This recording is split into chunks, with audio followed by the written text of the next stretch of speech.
All right, everyone, welcome to the Tonto's Demise Week 3 recap. I just have to say, um, these first 3 weeks have just been ridiculous, stressful, unusual. Um, this past week, the games were. I mean, did any one per only one team? Only one team had 200. One team couldn't even get to 100. Um, Scores were down. Weird results. All. I mean, feels good in this. I think the only thing feeling good right now is me in this Phillip Rivers jersey here. Feels good. The comfort, the feeling of freeness, I guess. It's liberating. But anyway, I don't even know where any of this is going. But yeah, these first 3 weeks have just been fucked up. Let's just put it right out there.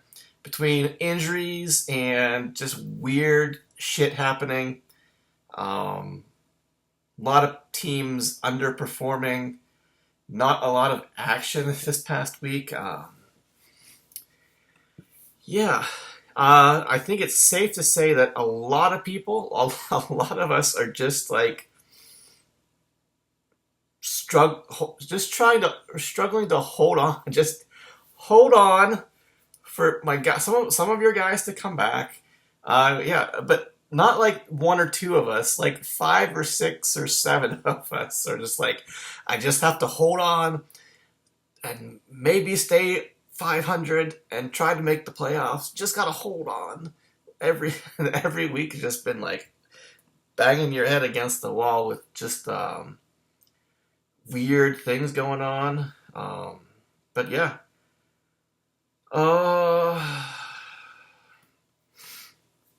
What should we address first?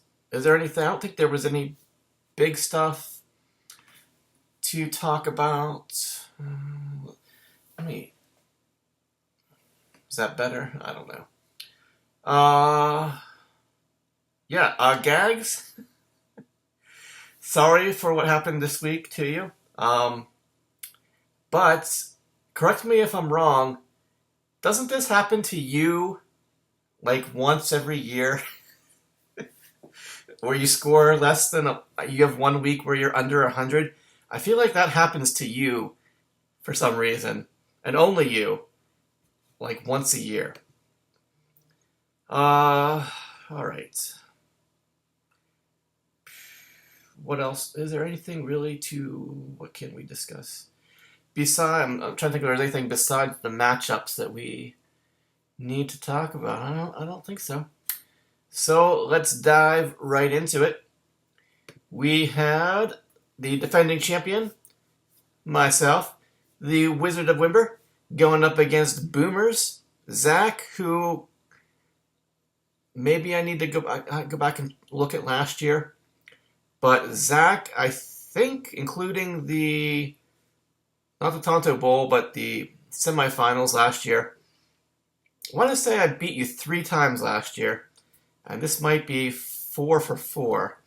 This is only your second year, and I've got you 4. I think I've got you 4 times already. We'll have to send Josh inside the computer for that one.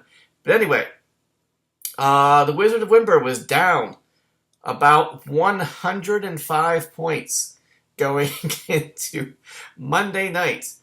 Boomers was done. He had 152.3. The Wizard of Wimber had Joe Burrow, Jamar Chase, Khalil Shakir, and Travis Etienne left to go. 4 big guns still left, and needed 105, and looks like I got 90. 109, 110, 122.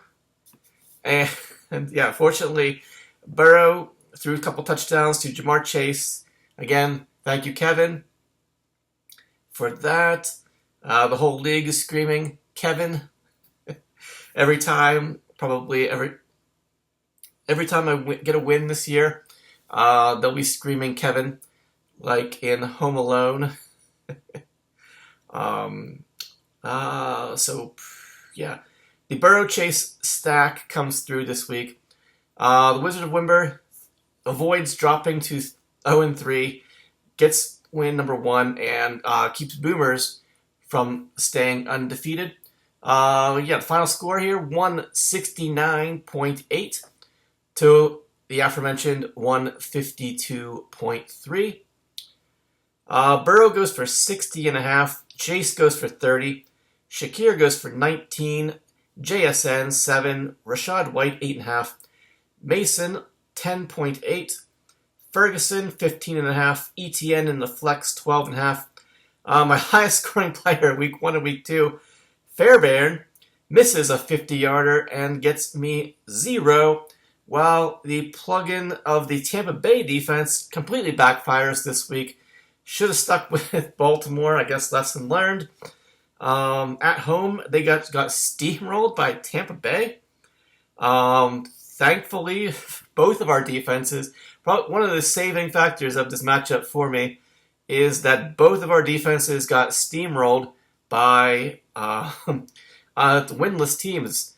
For Boomers, your Cleveland defense got pushed around by the New York Giants, although they did do a little bit better than my Tampa Bay Buccaneers did in home games against lesser competition, I guess you would say.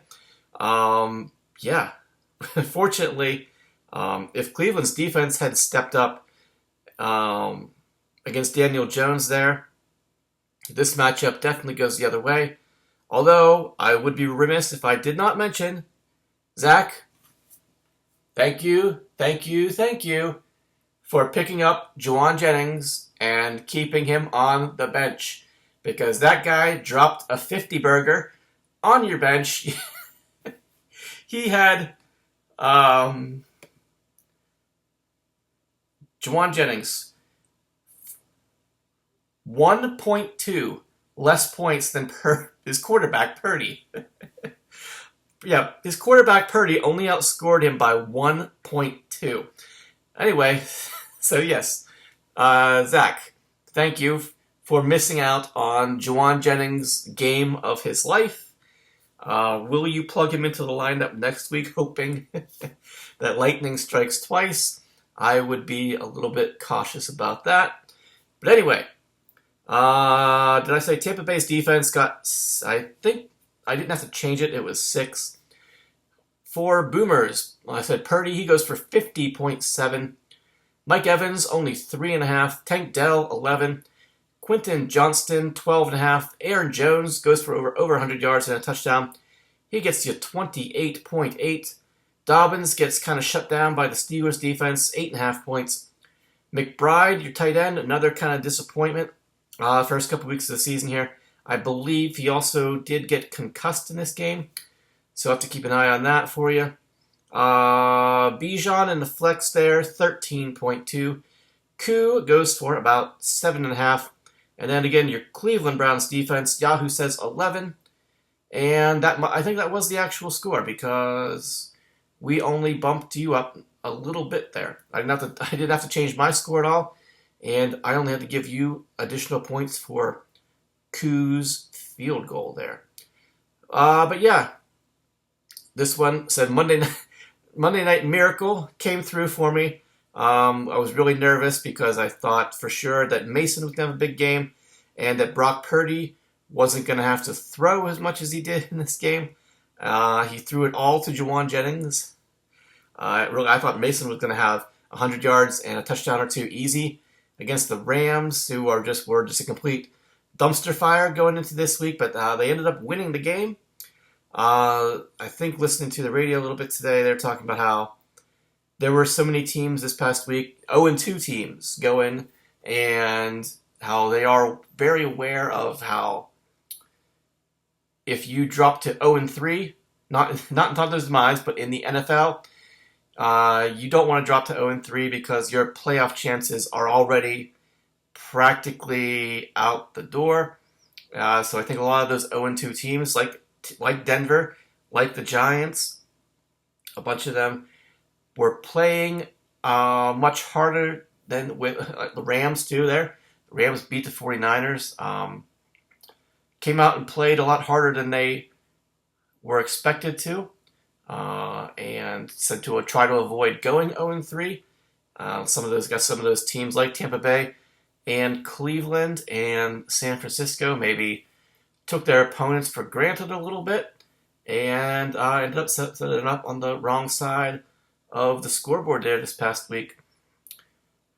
But yeah, all right. That's it for everything. We got everything covered here. No, I mean, Purdy got a minor injury.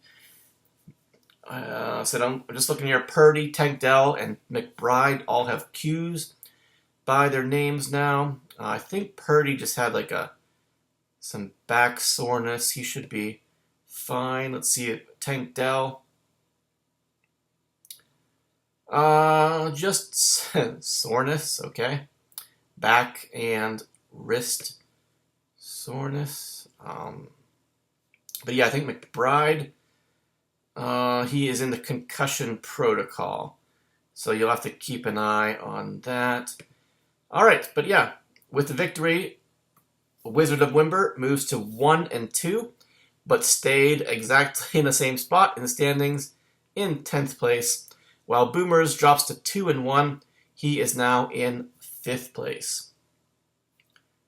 All right, just going to go straight down my line here. A lot of no real big blowouts, I should say, this week. I mean, all the projections have been close. The matchups have been fairly close for the most part. Yeah, it's just been a tight, weird season. Okay, I don't. Just clicked on my own matchup again. We don't need to do that, right? You guys have already had to listen to more than enough of me about me. All right, so we'll just go straight down my line here on Yahoo. Next up, we've got Biscuits and Porn versus Darkwing Jet. Darkwing, two teams going in different directions after Darkwing started with a strong performance there in week 1. He's dropped 2 in a row, losing to Biscuits and Porn, who has now won 2 in a row, and he's all the way up in 2nd place. Biscuits and Porn 187.25 to Darkwing Jet 163.85. Josh Allen certainly gave it everything he could last night. If only Jacksonville had given Buffalo a little bit more competitive game, perhaps. Let's see, you lost by 24. That would have required Josh Allen to put up a 80-point game. Not sure that was in the cards last night, 80 points, but yeah, he certainly gave it the old college try for you there.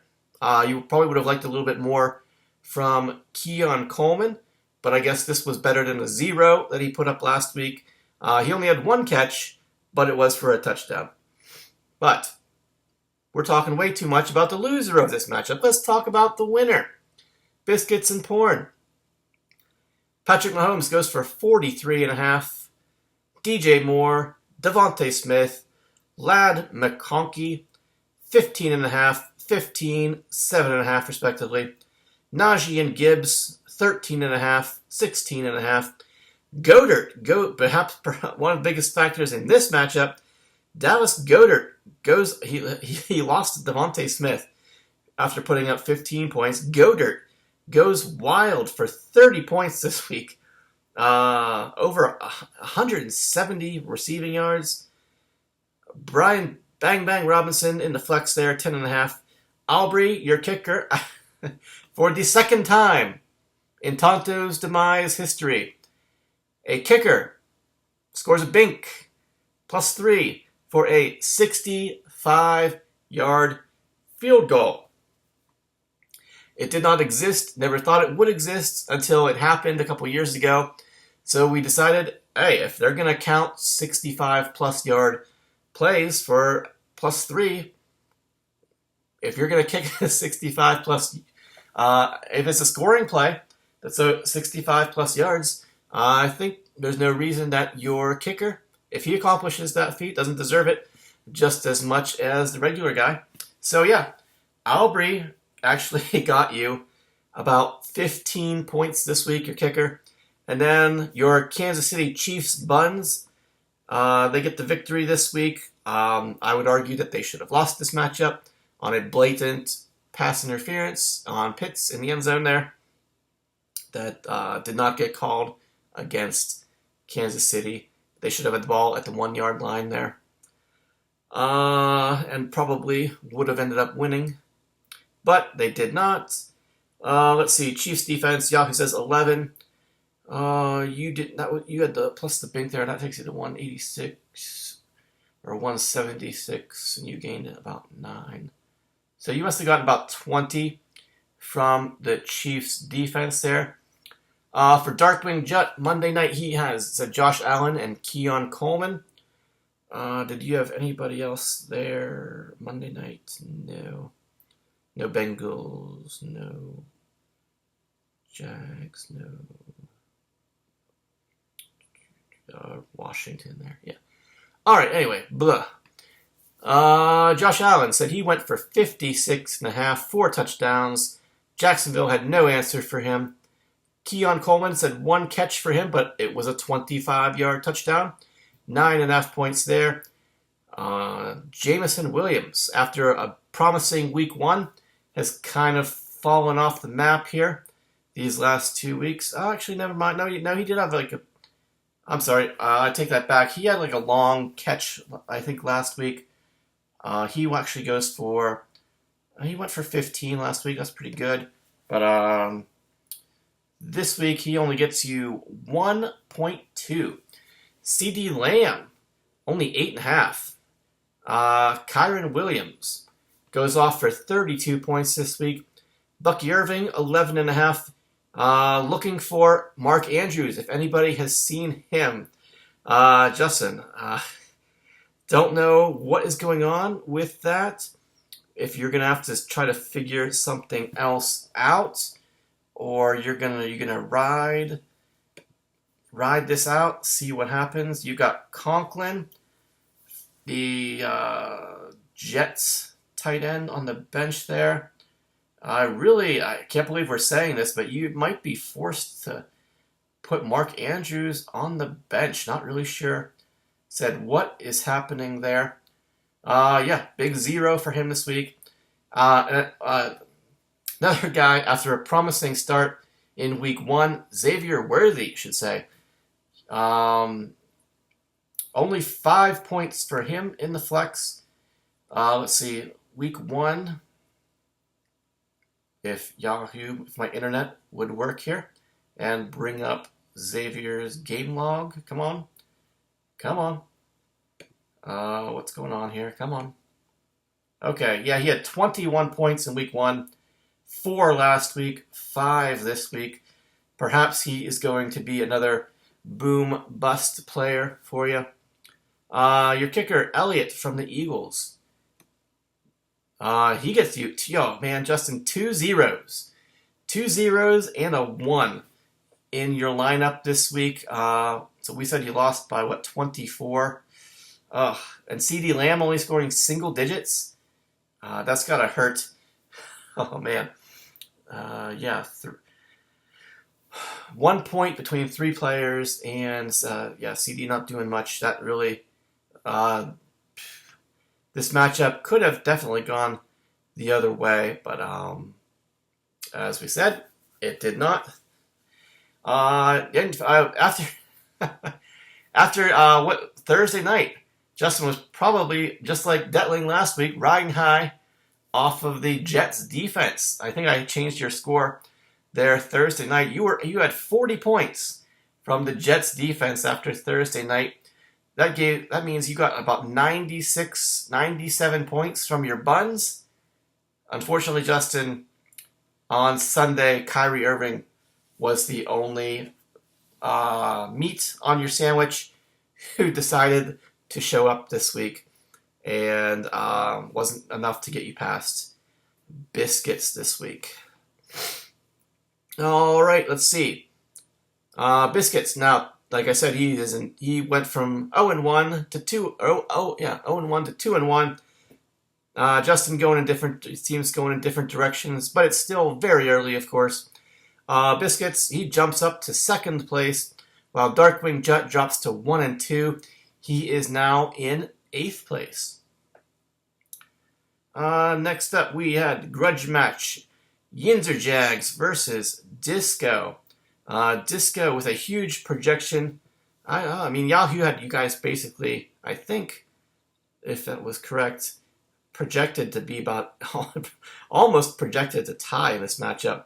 But I think, I don't know who is the favorite. But anyway, perhaps we talked up Disco's team a little bit too much, because Yinzer Jags, despite injury problems, despite having to start Jordan Whittington of the Rams, he gets the victory over Disco, 157.55 to 129.25. All right, a battle of stacks here. We got Goff and St. Brown versus Kyler and Marvin.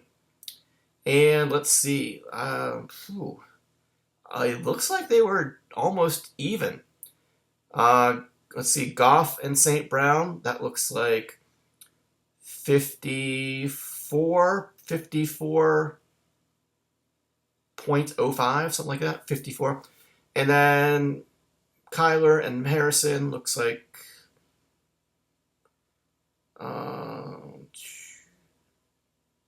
53, 54, yeah. 50, yeah, almost exactly even. This is this is weird. So both of those stacks got you like 54 each. Amari Cooper and Deontay Johnson almost scoring similar.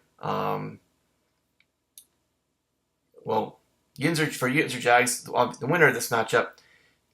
You're just looking straight down your lineups here.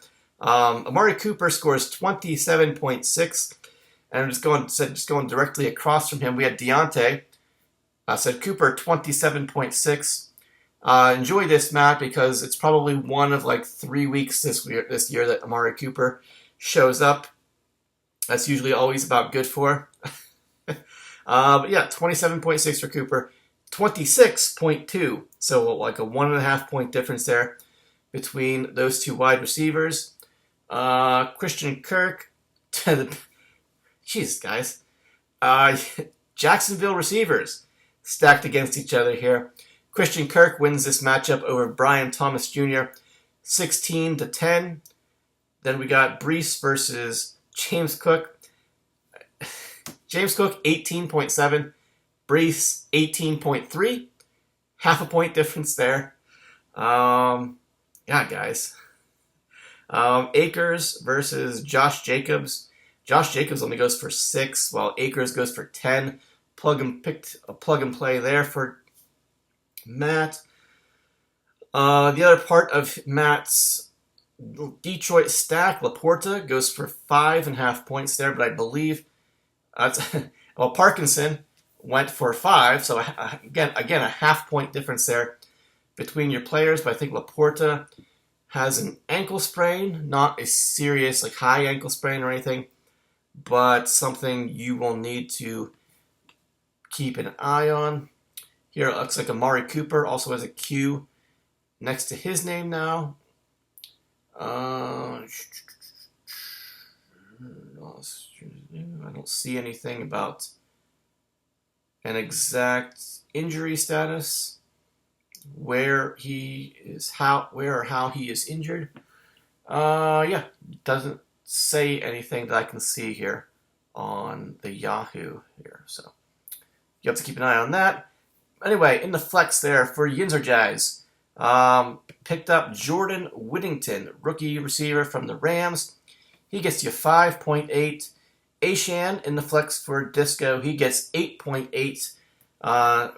Disco a little bit upset that we talked about Ashan and the Dolphins a little bit last week, but definitely, I mean, we hyped up Ashan and Brees definitely as a strong keeper combination, but just as Gags, the loss of Tua, and I think this game against Seattle, they lost their backup quarterback. They're down to like third emergency quarterback situation here. That is going to, as long as Tua is out, which who knows how long that's going to be. Well, I think a lot of people think he should retire after all of these concussions in a short period of time. Unfortunately, said if anything is going to bring down the fantasy value of Dolphins across the board, it is going to be that quarterback situation. So Ashan is probably going to suffer from that. I'm sure there will be weeks where the guys are too good to not to just be bottled up week in and week out. But compared to, again, 3 weeks ago, we would have thought that this would be a monster combination. I mean, Gags is to a Tyreek stack. Ashan looking good for you, but yeah. Situations have drastically changed. Again, these first 3 weeks of the season have just been, my gosh, one thing after another. Again, just trying to survive. Most of us, just trying to survive. Anyway, let's see. How much did you? Well, you definitely won by what? 28. Bass gets about 11. Carlson gets only 1, maybe 1 point something. No, just 1 because he did not. He missed his only field goal attempt there. And yeah, again, for Yinzer Jags against San Francisco, loses to the Rams. Yahoo says 6. It must have been 9, because I don't think you had any Binks. The Binks were Aubrey and Saquon, and I think there was somebody else.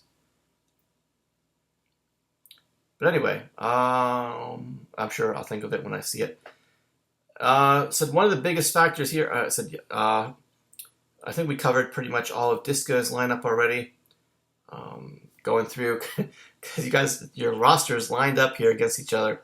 I said many of those scores were so similar. It was kind of funny coincidence here, but when Disco jumped on Dallas, I'm going to be honest, when Disco jumped on Dallas defense in the draft there, I thought, oh shit, like I was not expecting him to jump that fast on somebody, and once he got Dallas defense, I really thought that was going to be one of the cornerstones of your team that was going to put you over the top perhaps this year.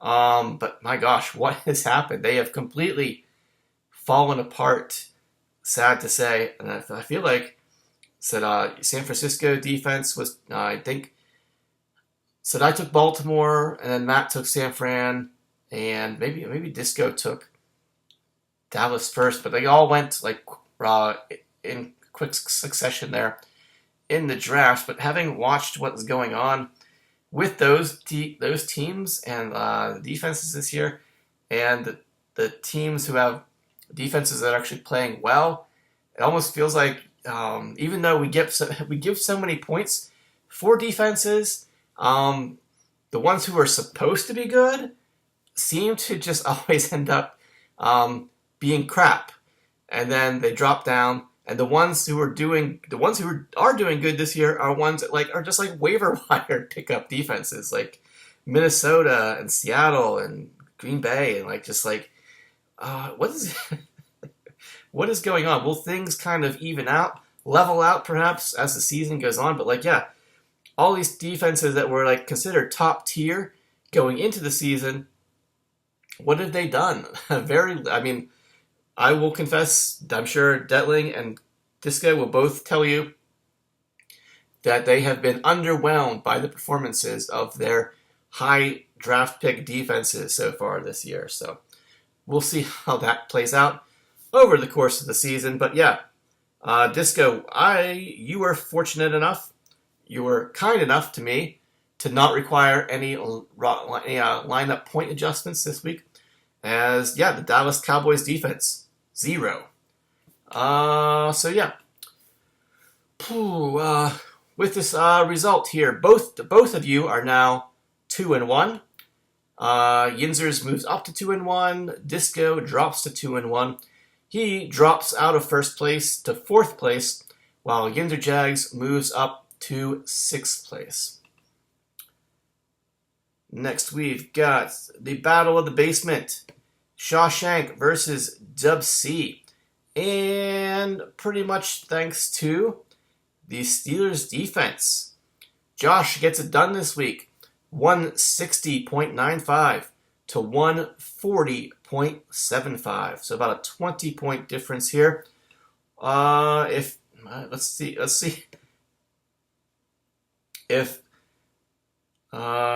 Dub C didn't fall for the fool's gold of the Vegas defense here. 8-point difference there, just from Yahoo. I'm going to guess, Kevin, you might have won this matchup if you had stuck with the Eagles defense. Although, I mean, if Carolina had still been starting Bryce Young, that might have been a much more appealing matchup to try to exploit. But you went for it anyway, and it did not work out for you. Let's see. But yeah, a 20-point difference here in this matchup means a little bit here, a little bit there. Could have made a huge difference in the outcome of the matchup. Shawshank. Gino, did Gino and DK have another long touchdown this week? Yeah, they had a 70. They had another. Didn't they have a long touchdown last week too? Yeah, Geno Smith gets, with including his bank, he gets you 41 and a quarter. Your receivers: Garrett Wilson, Drake London, and Pickens, 14.5, 18.5, 10.5. Swift and Pollard, 6 and basically 6 each. Travis Kelce, 7. Ooh, big 7 for Travis Kelce this week. His highest score of the year so far. Wan'Dale Robinson in the flex, 13 points. Butker, your kicker, goes for about 12. And again, Steelers defense, Yahoo says 11. But Josh, looks like you got a pretty significant bump there. You would have been about 140. So you must have gotten like a 21-point bump from 11 to 32 for the Steelers defense. And that was really probably the deciding factor in this matchup. Because, Kevin, I did not have to adjust your defense's score. The Vegas Raiders there, it was 2. So 32-2 in the defense here matchup. Jalen Hurts goes for 45. Waddle, Ayuk, and Alec Pierce, 6.5, 10, and 5.5. Solid performances, though, from your running backs. They certainly tried the best they could. David Montgomery, still probably a better keeper than Will Levis. Jim, there. Trying to tap your head there, figure out what's going on. But yeah, here we are. 24.2 for Montgomery, 31 points for Hubba Bubba on Carolina, going against your own defense there. Your defense got carved up by Chuba Hubbard. Plug and play, you had to put in, because Kittle was out, 4 points from Jonnu Smith for Miami. Your big free agent acquisition, Carson Steele, I believe. Is that his name, Carson Steele? Yes, he sounds like a porn star from Pittsburgh. Carson Steele would be, though, if you... that is what his name sounds like, to me at least, that's who he should be, or like a wrestler from who does like a "I'm from Pittsburgh" sort of shtick. But anyway, I digress. 8.5 points for him. Moody, your kicker, goes for about 4.5. And the Vegas defense, only 2 points here this week. So for Kevin, no Kittle made a bit of a difference there probably. You would have liked more from what's his name? Carson Steele. Eagles defense probably would have changed this here, but I mean, you benched Lazard for Pierce probably. That would have given you like an 8 or 9 point boost there. But yeah, just looking at your lineups here, so Kevin, not a whole lot you could have done to change this outcome, except it's always tricky when you start juggling defenses and try to get too cute with it. Like I can attest to the exact same thing. Instead of just sticking with your top one, trying to juggle each week, and think you're always gonna make the right pick. Let's face it, quite often, doing that kind of stuff comes around and bites you in the ass. Josh probably feels the same way with Geno Smith and Anthony Richardson this year. You just kind of got to pick your guy and stick with them through thick and thin, and trust that even though the matchup might not be ideal, unless it's really obvious. In this case, for you, Kevin, Dalton. Once they benched Bryce Young, Dalton, that made that situation way less appealing. I think for the Vegas defense there versus Carolina. But anyway, I think you would have won if you had stuck with Philadelphia, but I'm not 100% sure on that, and I don't really feel like wasting some time here digging through the numbers because I don't think anybody else cares.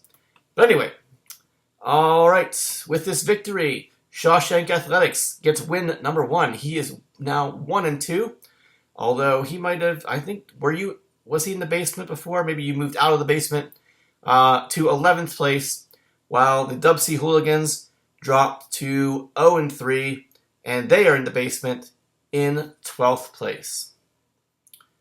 All right.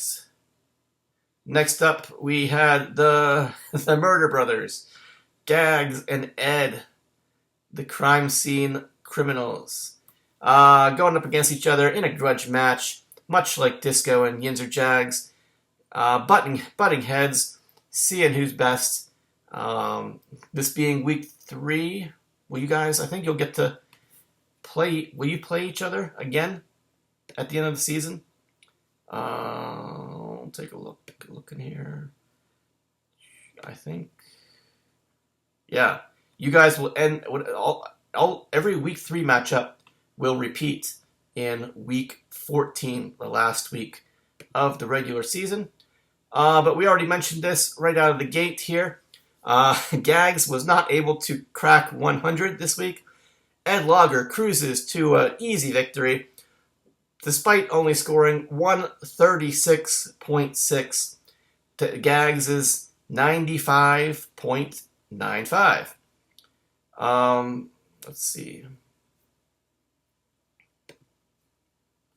Come on, Yahoo won't show me this here, all the matchups. Ed, you would have beaten Disco. Like I say, I think you might have played the only team that you would have beaten. But yeah, you would have just barely gotten past Disco this week. But yeah, you lucked out. There's only 2 teams that you would have beaten, and you played one of them. So good luck. Fortune was on your. Make sure you thank Zach for that schedule choice there. Anyway, Ed Lager with the victory here. Kirk Cousins goes for 32.5. Devontae Adams, 8. Chris, I don't really see a accent mark over the E in his name there. Chris, I don't know. There's been some debate about the pronunciation of his name. So I'm just he's just Olive to me. Chris Olive. I don't care anymore. I'm not bothering. Olave, if that's what you want to say. He's just Chris Olive from now on. Godwin, he went for 20, I guess he went for 20 and a half.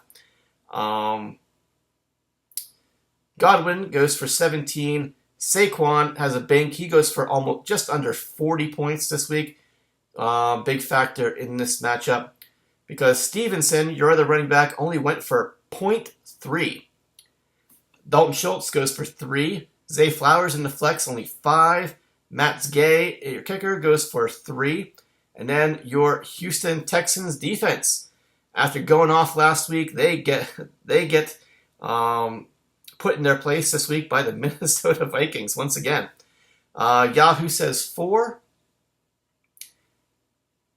You must have gotten, I think it must have been 7. I think you only got extra 3 points there.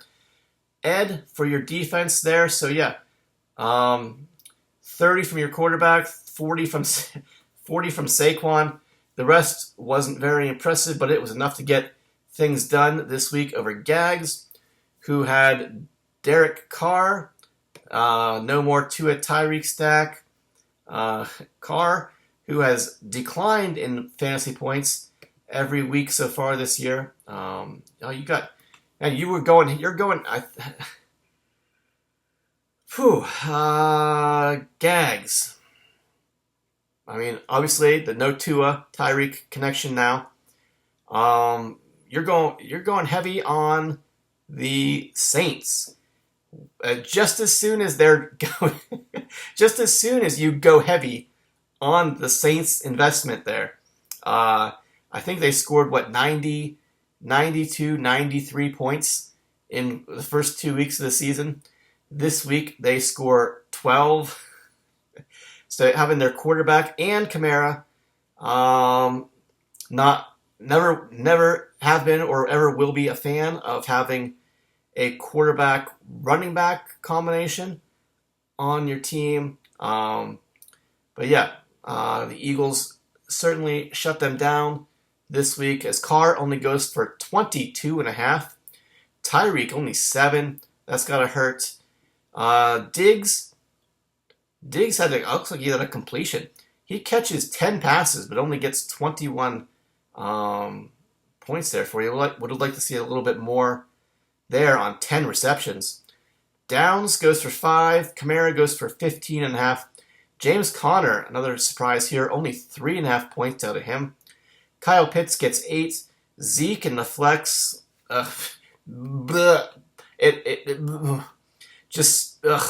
Just saying those words, Gags, makes me want to throw up in my mouth a little bit. Sorry, buddy. Zeke in the flex goes for, it's not 2016 anymore.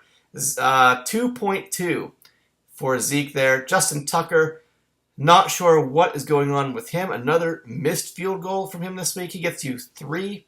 And then the Chargers defense, strong performances the first 2 weeks, but not quite able to keep pace with the Steelers this week, as I think, Yahoo says 11, Gags, but Yahoo has your score as 98.95.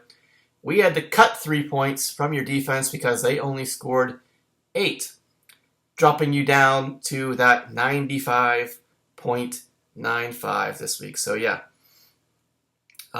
just disappointing performances up and down your lineup. Carr really let you down this week. I mean, you still only lost by 41 points there. Definitely those were attainable. Your big guns just did not come out this week.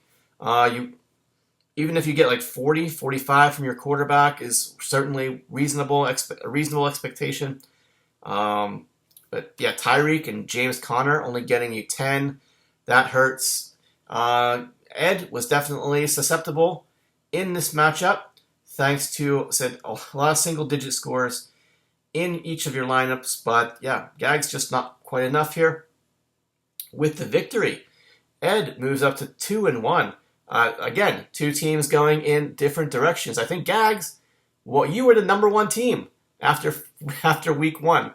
Unfortunately, the season does not end after week one. Ed, he is now 2-1. He jumps all the way up to third place, while Gags to Riches drops to 1-2, and he falls to ninth place. All right. I don't know why Yahoo is being goofy. My browser is being goofy here. It won't show me the matchups. All right. Final matchup. Probably the best one of the week. Two strong performers so far this year. Although the results have not been quite what Hillbillies on PCP would hope for, at least record-wise, as Possum Magic stays undefeated, is the only team to go over 200 points this week, and he knocks off Hillbillies on PCP 209.1 to 174.75. Just taking a quick look here at, let's see, Brian and let's see the week's totals. Brian, you would have only lost. Much like Ed would have only beaten two teams this week. Fortunately, he played one of them. Brian, there's only two teams that would have beaten you this week, and unfortunately, you played one of them. So again, blame Zach. Way to go, buddy, for this one. All right, what do we got for Possum Magic? Just some solid numbers from most of these guys. Lamar goes for 40. Michael Pittman, 7.5. Justin Jefferson, 20. Rashee Rice goes for 29. Derrick Henry, over 150 yards and 2 touchdowns, 33.5 points this week. Javonte Williams, only 6. Kincaid comes through with a touchdown after a quiet start to the year. He gets you 13. Scary Terry, 100 yards and a touchdown, gets you an even 20. Elle McPherson gets you about 7.5. And then again, your Minnesota Vikings defense carrying you through the year so far. Your heavy investment in the color purple. Not sure what that has to do with it. If that's a Tresize thing. Does he have a fetish for the Joker? Or just the color, maybe Prince? Does Tresize have a secret obsession with Prince and Purple Rain? I'm not sure exactly, but there's something going on with Tresize and the color purple. Maybe the movie The Color Purple. Oh my God. It could be all sorts of things. Somebody, Josh, needs to go. You might need to go inside the computer again and figure out what is going on with Tresize and the color purple for Vikings and Ravens. Minnesota defense, Yahoo says 17. Looks like you got a 16. No, that would be too much. 15 point bump to 32 from your defense. So yeah, Rice and Henry both putting up 30s. McLaurin 20, Jefferson 20. Lamar goes for 40. So yeah, couple duds here, but solid scores up and down. Most of Possum Magic's lineup. Feel like Brian, we were saying the exact same thing about your team last week. So now you know how it feels to be on the winning side of that, and now on the losing side of that. As this matchup really, honestly, came down to who would perform. Your Stroud-Collins stack versus Tresize's Vikings defense. And I think the Vikings defense won this matchup, as Stroud only goes for 30 and Nico only goes for 12.5. Neighbors catches 2 more touchdowns. He goes for 28. Your plug-and-play, Shaheed, perhaps you will never do that again, as he went for 0. Although Calvin Ridley only would have given you an extra 2 points this week. So it really didn't matter which one of those guys you started because they both completely tanked. Jonathan Taylor, 2 touchdowns, over 100 yards from him, keeping pace with Derrick Henry. He got 29.5. Jerome Ford goes for 10. Bowers goes for 7. DK in the flex, I believe, he had, him and Geno Smith had the 65-yard, 70-yard touchdown. So he actually got you 23.5. Bates, your Lions kicker, only gets you, looks like 1 point. And then, again, the Seattle Seahawks defense versus Miami. Yahoo says 15. Brian, looks like we gave you a pretty significant bump. I got probably about 18 points there. So your defenses both basically scored about 32, 33 points there. Just looking at your teams here, your matchups. So even though you scored 174, you lost by 26, 36, 35 points. Said Rice and Neighbors basically cancel each other out. Taylor and Henry kept pace with each other there.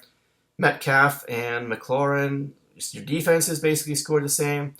10-point difference there between your quarterbacks. But yeah, the 0 from Shaheed definitely hurt there, Brian, and the difference there between your quarterbacks there. But yeah. So a lot of similar scores there, but yeah. Possum Magic, again, he stays undefeated. He moves to 3-0. He jumps up to first place, while Hillbillies on PCP, despite strong scores every single week, I think you might be the highest scoring team in the league so far this year. Let's take a quick look and see if that is true. Hillbillies 557. Yep. You are the highest scoring team in the league so far this year by about 8 points over Possum. But yeah, he's 3-0. You're 1-2. Let's see. Brian, while I'm looking at it here, I thought maybe it was going to be me, but I think not anymore. Brian, you are the highest. Yeah, you are the highest scored against team. Thanks to that 200-pointer being dropped on you by Tree Size this week. I think I did not mention, but it should have gone without saying that Gags, with his under 100-point score this week, is eliminated from the knockout pool this week, making our first 3 Josh, Justin, and Gags. Those are the first 3 teams eliminated. All right, what else do we got? Let's take a quick peek here at week 4. See what we got. If we got any teams at the top versus team going against each other, or teams at the bottom going against each other. All right. Yeah, this week is basically a top teams going against each other and bottom teams going against each other. Me and Gags, both teams 1 and 2, we play each other. 2 2-1s, Biscuits and Boomers going against each other. Darkwing and Dub C, 1 and 2, 0 and 3. So 2 bottom teams going against each other. Possum versus Disco. So Possum just knocked Disco down. Well, Yinzer Jags knocked him off, and Possum jumped up there to first place. So yeah, 3-0 versus 2-1. Disco looking to climb back up there. We'll see what happens. That should be an excellent matchup here, early season. We got 2 more 2-1s, Ed and Yinzer Jags going against each other. And then 1 and 2s going against each other. Hillbillies versus Shawshank, which means going into after week 4, we will definitely have at least 1, 2, at least 3 teams are going to have 3 losses already. Kevin might get to 0 and 4, hopefully. For your sake, you're able to avoid that start. It's not easy coming back from things like that. But yeah. this should be an interesting matchup week because, again, I said all the teams at the currently at the bottom of the standings are playing each other, and the teams at the top of the standings are all playing each other. So this should be an interesting week in terms of some of the guys at the top. Can they start to break away from the pack?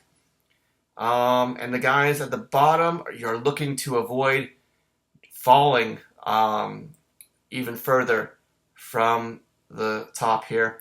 And perhaps it'll muddle the middle a little bit, as things tend to do during the course of our regular season here. But yeah, the losers of the matchups of the guys currently in the bottom half of the standings are gonna be in a tough situation going forward. If you're already at 3 losses in the first 4 weeks, and some of those guys, you're not getting opportunities to gain ground this week on the top teams because they're all playing each other, and so yeah, it's a tricky matchup week in terms of how the standings are going to start falling into place. Again, the guys at the bottom here, including myself, this is almost like a must-win week because you don't want to keep falling behind these guys who are going to be trying to pull away at the top of the standings, even though it's a little bit early for anybody to start. I would define anything as pulling away, but really, this is week 4. We got 14 weeks, so we got 11. After this week, we'll have 10 weeks to go. Yeah, but if you're at 3 or 4 losses, you need to get to, I think, 7 or 8 wins. You can be 7-7 or 8-6. If you want to make the playoffs, you probably have to win at least 8 games. Definitely 7. A 500 record is very iffy in terms of making the playoffs here. But yeah, if it's week 4 and we said you've got 10 games left and you got to get to 8 and you only have 10 tries to get to 8, that is a tall order.